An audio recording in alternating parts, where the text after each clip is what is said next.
Selamat siang teman-teman. Pada video kali ini saya akan memberikan penjelasan tentang pembuatan API menggunakan Postman dan menggunakan JSON placeholder. JSON placeholder adalah fake API untuk testing. Dapat dilihat di sini adalah website dari JSON placeholder. Kemudian kita menuju ke resource-nya dan routes. Yang kita gunakan adalah routes ini.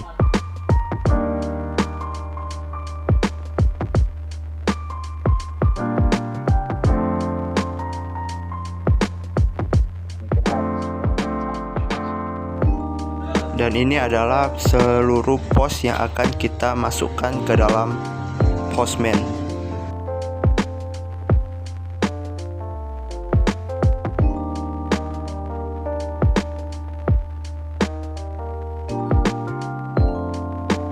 Cara untuk memasukkan post ke dalam Postman sangat mudah. Yang pertama, kita membuka aplikasi Postman, kemudian kita membuat collection. Dan di sini saya sudah membuat satu sebelumnya. Yang saya buat adalah belajar API. Dan di sini saya akan membuat baru.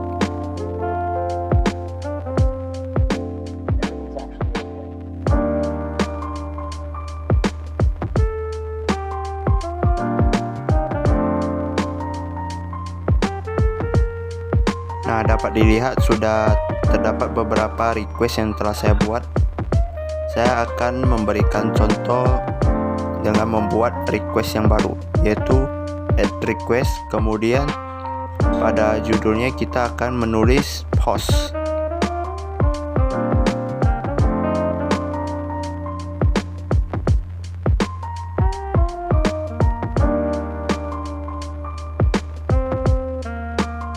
Setelah itu pada URL akan kita masukkan URL yang berada di website JSON placeholder.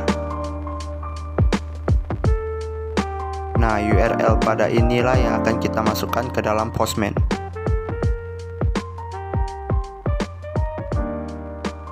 Kemudian kita kirim dan dapat dilihat semua post yang ada pada JSON placeholder telah masuk ke dalam Postman.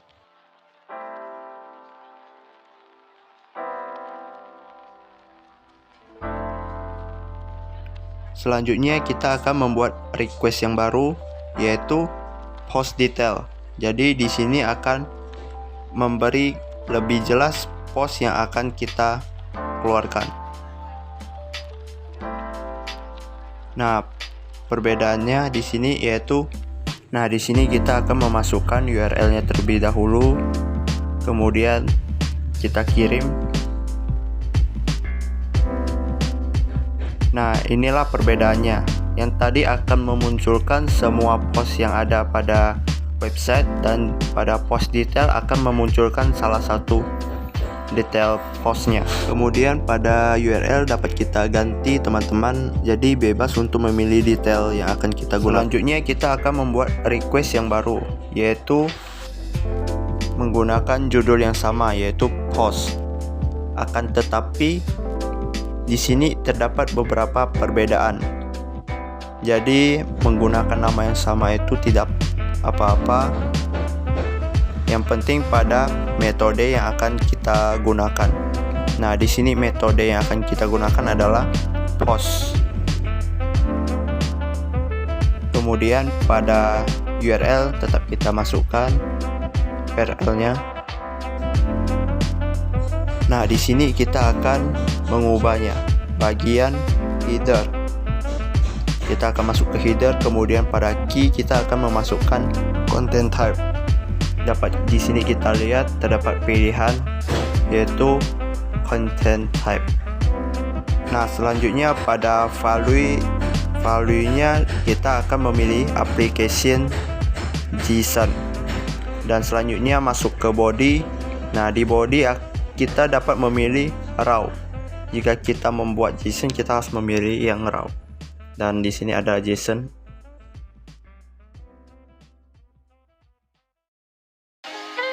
Nah, pada body teman-teman dapat mengikuti coding yang akan saya kopikan ke dalam body yang baru.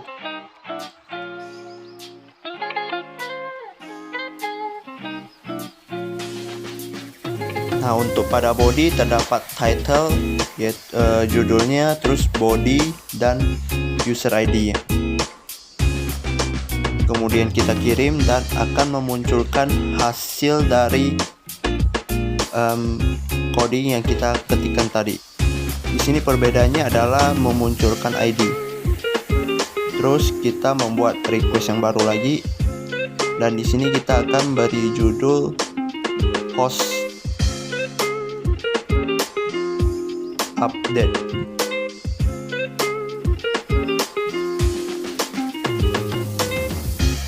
Nah, sama saja dengan sebelumnya.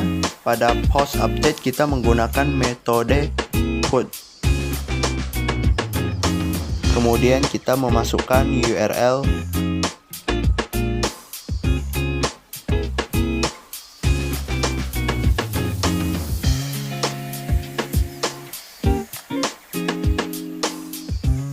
yang kita gunakan sama saja dengan yang sebelumnya.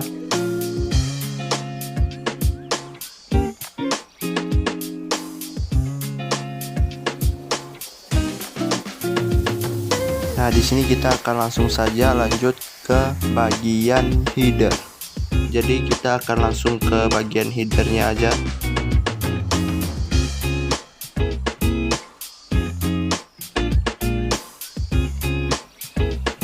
Dan di sini adalah coding untuk post update.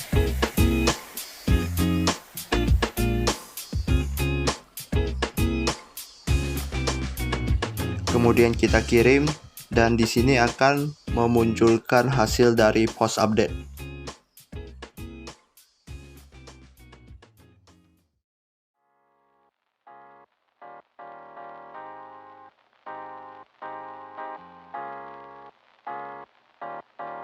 Nah, untuk selanjutnya kita akan membuat request yang baru untuk bagian delete. Jadi kita akan memberi judulnya delete, dan pada metode juga kita akan memilih pilihan delete.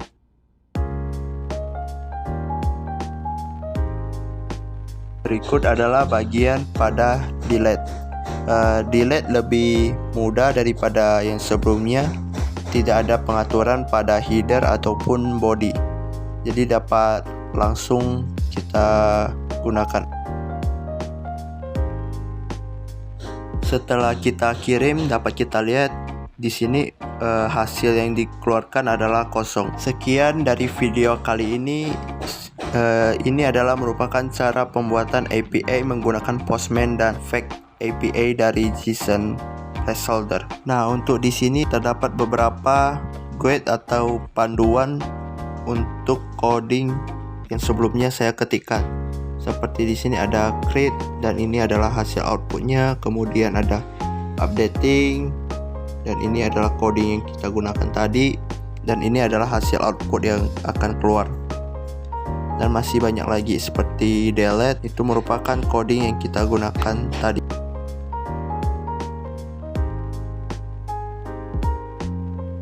Sebelum itu, teman-teman juga dapat terdapat beberapa perbedaan dari bagian yang collection pertama dan kedua. Itu pada bagian get-nya, dan di atas kan terdapat beberapa seperti ada put, post, dan delete. Nah, itu kita harus save terlebih dahulu agar memunculkan tulisan yang ada pada samping itu.